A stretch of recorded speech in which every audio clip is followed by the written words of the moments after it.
Hello from the manufacturing facility of VOLTACON in China. It's 16th of March 2018. The production is progressing according to the original schedule. We have produced so far 20,000 T8 tubes.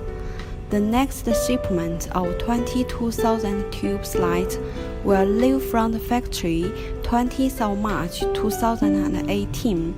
We can assure you that the production is going very well and we will meet the delivery date. Thank you for your attention.